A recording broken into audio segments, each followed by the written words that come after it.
നമസ്കാരം. അപ്പോൾ നമ്മളിന്ന് JEE main second day shift 1-ൻ്റെ റെസ്പോൺസ് ബിൽഡറുടെ അടുത്ത് നിന്ന് അറിയാൻ വേണ്ടി വന്നിരിക്കുകയാണ്. നമ്മുടെ കൂടെ കുറച്ച് കുട്ടികളുണ്ട്. നമ്മളോടവരോട് നമുക്ക് അവരുടെ കാര്യങ്ങൾ ചോദിച്ച് മനസ്സിലാക്കാം. എന്താണ് പേര്? എൻ്റെ പേര് മുഹമ്മദ് നിഹാജൽ. എവിടുന്നാ വരുന്നേ? ഞാൻ മലപ്പുറം. എങ്ങനെയുണ്ടായിരുന്നു എക്സാം? എങ്ങനെയുണ്ടായിരുന്നു മൊത്തത്തിൽ? ഇന്ന് ഒരു മോഡറേറ്റ് ആയിട്ടാണ് തോന്നിയത്. മാത്സ് സിമ്പിൾ ആയിരുന്നെങ്കിലും ലെങ്തി ആയിരുന്നു. അപ്പോൾ അതേമാതിരി കുറച്ച് ലൈക്ക് പാനിക് വരും നമുക്ക് ചെയ്ത് പോകുമ്പോൾ. അതേമാതിരി തന്നെ കെമിസ്ട്രി ഒരു കറക്റ്റ് പാർട്ടീഷൻ ആയിട്ടാണ് ചോദിച്ചിട്ട്, എന്നാലും ഫിസിക്കലിന് കുറച്ച് ഡോമിനൻസ് കുറഞ്ഞാണ് വന്നത്. കൂടുതൽ ഏതെന്നായിരുന്നു ക്വസ്റ്റ്യൻസ് ഉണ്ടായിരുന്ന കെമിസ്ട്രിയിൽ? കൂടുതലായിട്ടൊന്നും പറയാനില്ല, എന്നാലും ഫിസിക്കൽ ഞാൻ കുറച്ചുകൂടി പ്രതീക്ഷിച്ചിരുന്നത് മെയിൻസ് ആയതുകൊണ്ട്. പിന്നെ ഫിസിക്സിന്റെ കാര്യം പറയുകയാണെങ്കിൽ ഓപ്ഷൻസ് നമുക്ക് പെട്ടെന്ന് ഡിസ്റ്റിംഗ്വിഷ് ചെയ്യാൻ പറ്റുന്ന ടൈപ്പായിരുന്നു. മോർ ദാൻ വൺ കറക്റ്റ് ഒക്കെ ഉള്ളതുപോലെ തോന്നുന്ന ടൈപ്പ് ഓഫ് ക്വസ്റ്റ്യൻസ് ആയിരുന്നു.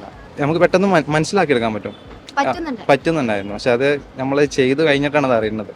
കാൽക്കുലേഷൻ ഒക്കെ ചെയ്ത് കഴിഞ്ഞിട്ടാണ് അത് പെട്ടെന്ന് മനസ്സിലാക്കുക. അങ്ങനത്തെ ഒരു കുറച്ച് പ്രശ്നം ഉണ്ടായിരുന്നു. കുഴപ്പമില്ല.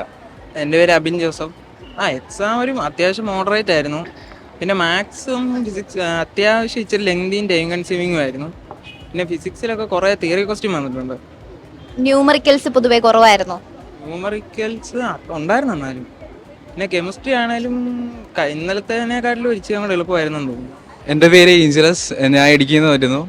ഇന്നത്തെ എക്സാമിൻ്റെ അഭിപ്രായം ചോദിച്ചാൽ ഒരു ആവറേജ് എന്ന് പറയാൻ പറ്റുള്ളൂ. നല്ല ടഫും അല്ല, എന്നാൽ നല്ല ഈസി അല്ല.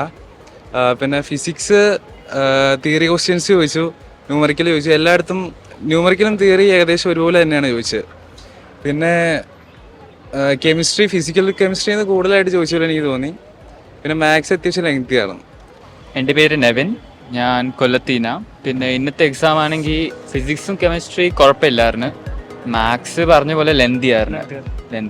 പിന്നെ പാടായിട്ട് തോന്നിയെന്നാണോ അതോ എളുപ്പമാണ് പക്ഷേ സിമ്പിളാ, പക്ഷെ നല്ല സമയം എടുക്കും അത് ചെയ്യാൻ. അതാ അതിനകത്ത് പ്രശ്നം. അതല്ലാതെ ബാക്കി രണ്ട് സബ്ജക്ട് അത്രയൊന്നും പ്രശ്നമില്ലായിരുന്നു. മീഡിയോക്കർ ആയിരുന്നു. Okay, thank U.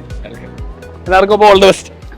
Brilliant Study Center, India's #1 coaching center for NEET and JEE.